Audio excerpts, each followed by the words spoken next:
all I can say that whatever I did, probably if I can look back, I can say I was trying to do very little things. And I was not trying to persuade anybody to do anything, just what I thought I can do. I tried to do that. And it started with a little amount of money. So little that you can laugh at it looking back. It's a total loan of $27 to 42 people. So it's not even $1 a piece. So that's what excited me and wanted to do more of it. Trying to persuade the banks to do it, they wouldn't do it. So I offered myself as a guarantor. I said, okay, I'll sign all your papers and take all the risk, and you give the money. They were stuck with their rules and procedures, so I was trying to kind of get over those things. And that was the beginning. Luckily, it worked and continued to grow, lending money to poor women, tiny little money. Everybody said it's going to collapse very soon. I said, until it collapses, I'll keep on doing it. So why should I stop it just because someday it is going to collapse, which we don't know whether it will. That's it, and then we created a bank out of it, called it Grameen Bank or Village Bank. And people ask me, how did you figure this out? All these rules and procedures that you put into it so that it can work even in very adverse circumstances, still it works. I said, oh, I don't do very hard work, I'm an easygoing man. I just look at the conventional banks, how they do it. And once I learned how they do it, each piece, and I just do the opposite. And it works. They go to the rich people, so I decided to go to the poor people. They go to men, so I decided to go to women. They go to the city center to business, I wanted to go to the village, remote village. They want collateral, I said, forget about collateral. Who wants collateral? If you want collateral, you never get to the poor people. So dismiss collateral. They have big lawyers in their bank. We said we don't need lawyers. So we are the only lawyer-free bank in the whole world, probably. It works. We don't need them.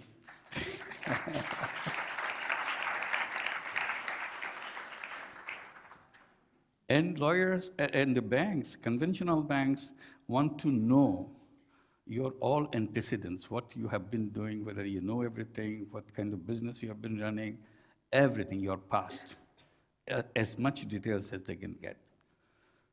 So we said, forget about it. We are not interested in the past of our borrowers.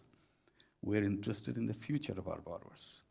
So if you're looking for the poor people, I'm sure there's something they have done which may not be very pleasant. Why you dig into it?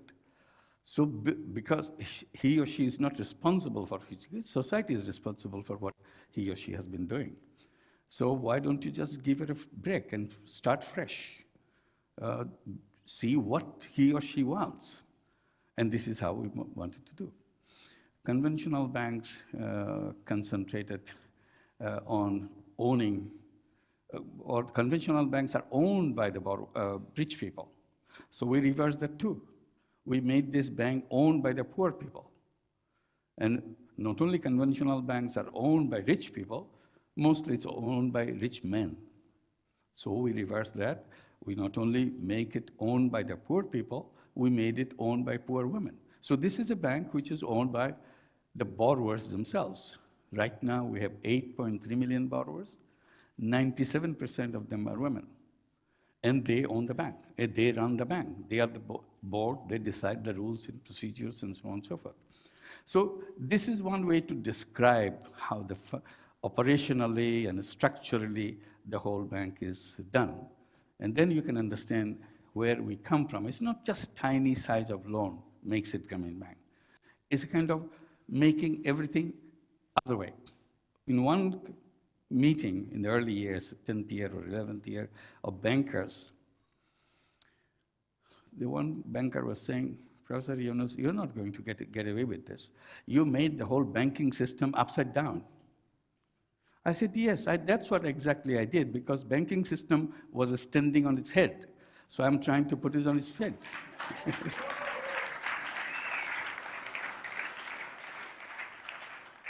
And they challenged me on another account. They said, you should change the name of your bank. Make the name Grameen Women's Bank. Several bankers suggested that I should change the name of the bank because explanation was at that time we are only 64% women. The rest of it's men in the early years. So when I was replying to this question, I said, yes, I'm very happy to change the name of the bank. I'll make the bank Grameen Women's Bank. But before I do that, you'd have to do something. Change the name of your bank. Because 99% of your borrowers are men. So you should say X Men's Bank, Y Men's Bank, Z Men's Bank. After you have done this, then I will come and do mine, Grameen Women's Bank. So it's very easy. When you do it with women, everybody says it's wrong. You shouldn't. If you do it with men, that's perfect. There's no problem with that. So this is continuously we have been facing. And another issue comes up in our work because I've been insisting that all human beings are entrepreneurs. It burns up many people. Oh, why does he say that? There are only few people who are entrepreneurs. The rest of us, we are not entrepreneurs. We have to work under the entrepreneurs. I said, no, all human beings are entrepreneurs. That's how we survived on this planet. Otherwise, we would be in the caves, still living the kind of life we lived there, because we all worked together to change our life. That's how we came here and still function here. They didn't take it very seriously. Then they said, yes, you can lend money to the poor people, but you should be looking for entrepreneurial poor. I said, not in my case, because everybody's entrepreneur, so I go ahead with that. Even she tells me again and again, no, sorry, please don't give me money. I don't know what to do with your money. I never used money in my life. I can't use your money. We don't give up. We keep on chasing. We keep on explaining to her, no, you can do that. So that confidence builds up in her. Just because she doesn't have confidence doesn't mean that she doesn't have entrepreneurial ability. It's a question of building confidence in her. So we try to build the confidence because society has totally demolished her confidence in herself. That's what the poor people are. You're saying you are wrong, you're no good, you're good for nothing. And generation after generation, they have heard it, that's what they believe in. So we wanted to change that, build confidence in them. So in order to demonstrate that even the poorest person can be an entrepreneur, one idea came to me, why don't I do something so that I can demonstrate this? This idea was to lend money to beggars. You cannot be poorer than beggars. That's the last stage of human survival. You have no other source, you go and beg for your daily food. Go to houses, neighbors, find something to eat or get some money to eat, and that's how you survive. You not only do it once or twice, that becomes your livelihood for the rest of your life. I said, let's try that. So we started talking to the beggars. We started talking that as you go from house to house begging, would you like to carry some merchandise with you? Some cookies, some candies, some toys for the kids. And we make it sound easy for them by saying, you are going there anyway. This is not extra work for you. So, and you are giving people more options, so that if they don't want to give anything free, you may try to sell something. So they may like to buy something, or they may like to do both, give you some food free, and also buy something from you. So you have two businesses going, instead of one business. People like that, beggars like that. They said, where do we get the money? I said, we'll give you the money. So we started giving them the loan. Our idea was, if they succeeded in getting the loan and paying us back by the business they would do, that will show that, yes, even a beggar can be an entrepreneur on his own, on her own. We thought there'll be 1,000 or 2,000 beggars in that program. It became such a popular program. We ended up with more than 100,000 beggars in that program. And we have been watching them, what are they doing? It's become very popular, what they do, as we explained. And now, in the last 5 years, this is about the time that we are doing it, in the last 5 years, out of this 100,000 beggars, More than 22,000 beggars have stopped begging completely because they became successful door-to-door salesperson. And not only they became door-to-door salesperson, some of them became your personal shoppers. You come and the housewife says, when you come tomorrow, you bring me this. She brings you this because she cannot go to the market all the time, but this lady is going around doing things, so she brings you whatever you needed, little things, but you have a good business going. People ask us to buy them, and she feels comfortable, and the family feels comfortable with it. My colleagues who are getting so enthusiastic about this program, because they see that even a beggar can change her life by selling something, doing something. They keep saying, why don't the other beggars get out of begging? Why are they taking so much time? I try to advise them to be patient. I said, please be patient. It takes time. After all, begging is their core business. You don't shut down your core business just like that. You have to be totally confident how the new business, your sales division, is working. So once they figure out what a sales division is doing well, then they may say, well, this division, core business, we can now shift. So it takes a lot of courage to come to that stage that you close down completely. So this is gradually, they will come. When you talk to them, they tell you something very interesting. They say they know which house is good for buying or selling, which house is good for begging. So they go accordingly. So by this time, they have experience. And who are the one who are doing both? So I tell my colleagues, not only they do the business, we have not trained them anything. They already know how to do the market segmentation. Which one? And their loan size is such a small amount. They start with something like $12, $15. That's about the size. And paying back that loan, they are enthusiastic to take the second loan and the third loan. Each one becomes bigger and bigger and bigger. So you look at this phenomenon and you ask yourself, what creates poverty? What created this situation that human being has to be brought into this kind of situation where they have to beg for existence? Is this the fault of the person? Repeatedly, I come to the same conclusion. There is nothing wrong with the people. Poverty is not created by the poor people. Poverty is created by the system that we have built, the concepts that we have created. That's what created poverty. Nothing, absolutely nothing wrong in human beings. Poverty is externally imposed phenomenon. It is not internally developed phenomenon.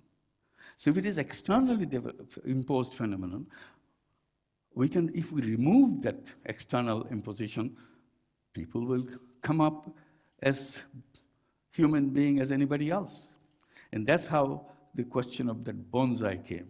I started describing poor people as bonsai people. There's nothing wrong with their seed. Their seed as good as anybody else's seed. Simply, society never gave them the space to grow. So they are just like the tree on a flower pot. So thinking, what's going wrong with the concept? I started looking at what is happening in the world. I said, in the meantime, in order to solve problems, I started creating businesses. It almost became instinctive in me. Whenever I see a problem, I go right ahead and design a business, start a business to solve that problem. I didn't notice it before, but when you have done it once, when you've done it twice, and you have done it 100 times, then you realize that you have an instinctive feature that you design a business to solve a problem. You look back, you created so many such companies. We had problem of electricity, so we created a solar energy company. Everybody said, oh, solar business is not going to work in Bangladesh. I said, who knows? It may work. Let me give it a try. Nothing wrong. If I fail, it's okay. But I have to try. So I tried to bring solar home system. It is expensive for the rural people. We made it easy for them to pay back. It was extremely difficult even to sell 5 solar home system per month. It was such a struggle. Now we came to a stage after 15 years. We sell more than 1,000 solar home systems per day, and it's growing, improving, and it's done in a business way. So we did the solar energy in a business way, and it's expanding. People love it because they need electricity, because kerosene lamp is no good for them. So this is what we did. Then I realized maybe this is a category of business which is missing in the whole conceptual framework. Because conceptual framework gives you one type of business to make money. I said, that's a wrong interpretation of human beings. Human beings are not just money-making machines. Human beings are not robots. Human beings are much bigger than just one-dimensional being. They're multidimensional beings. What happened to other dimensions? So that's when the question of selfish aspect of human being, selfless aspect of human being came into discussion. I said, why don't we create business on the basis of the selflessness, where I don't want to make money for myself, by decision. Nobody has imposed it because I'm so excited to create a business to solve a problem. It is such an exciting experience to be able to solve a problem. Then I said, that maybe is the one which you should be doing. It's a non-loss, non-dividend company to solve a social problem. So we started creating more and more of these companies. Then we had one connection with the Danone of France. We talked to Frank Ribot. He was trying to understand what Grameen Bank is. I started asking him what Danone is. Then he said, he explained to me what Danone is. Suddenly, I didn't think about it before because I didn't go with a plan for him. I just stopped on the way to talk to him. I said, why don't she have a company in Bangladesh? We can do it jointly. Whatever he thought, he just stood up, shook hands with me. He said, yes, let's do that. I said, but I have not finished yet. I said, it will be a social business. He said, what is a social business? Then I gave my spiel. This is the social business. You will never get any money out of it. You can take your money back to what you invested, but nothing more than that. He stood up again, shook hands. He said, I agree. Then I thought he didn't understand my Bangladeshi English. And probably I didn't understand his French English. So on the way out, I sent him a very detailed email. And he immediately sent back, I understood everything you said. I stand by what I committed. Let's go ahead and do it. And this is 2005. That company was created in 2007 and continued to function. Now we produce yogurt fortified with micronutrients for the children who are malnourished in Bangladesh. And that yogurt does wonderful thing to the children because half the children of Bangladesh are malnourished. So this produced a yogurt which has all these micronutrients, and once these children eat this, they regain their health because you see, if you're malnourished, your physical growth becomes very stunted. Similarly, your mental growth becomes stunted. So it's a very strange situation for a nation to have half the children malnourished. So we thought, at least in our way, we can see if we can do that. Now it works. Since it works as a social business, so we can go and replicate, add as many factories as possible. We have just the first factory, which is fully in full production. So we are starting the second factory, and we calculate we'll have 50 such factories around the country so that every child has access to this yogurt. It's a delicious yogurt. Children love it. So that's an example of social business. So we created many such social business with international collaborations, not because we wanted it, but international, multinational companies wanted it. So we have collaboration with Veolia to produce water. Our water has a serious problem, arsenic and pollution. So we have created a small company to bring clean water in the village in a very affordable way. We created a company to produce shoes with Adidas. We challenged them that they should take a position that nobody in the world should go without shoes. And as a shoe company, it is their responsibility to produce shoes affordable to the poorest people. They asked me how much the price should be to make it affordable. I said maybe under €1. They were shocked that Adidas shoes had to be sold under €1. So I said, well, if you want to do it, that's the price range you can go. They took the challenge after long debate and discussion within the company. They did that. Now, after 2 years of research and test marketing, next month we'll have the full mass marketing will begin actually next month. So this is another example of social business, because wearing Adidas shoes or Reebok shoes doesn't mean you are going for fashion. This is an essential thing. If you go barefoot, particularly in tropical countries like Bangladesh, you contact lots of diseases, particularly parasitic diseases. And many, many people are affected, particularly women and children are affected by this, because they are always in an area where it is very easy to contact parasitic diseases. So you protect them from the parasitic diseases. We have created Grameen BSF to bring mosquito nets so that you are not attacked by the malaria.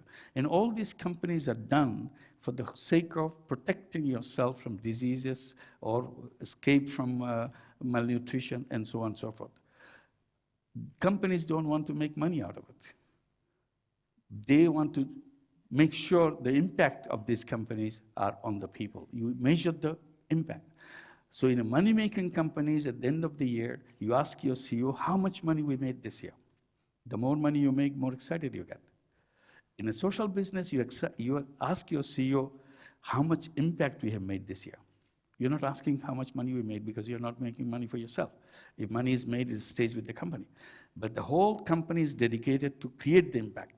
And that's how measurement of impact becomes a very important thing. So that way, if you open it up, this idea can create a new kind of phenomenon.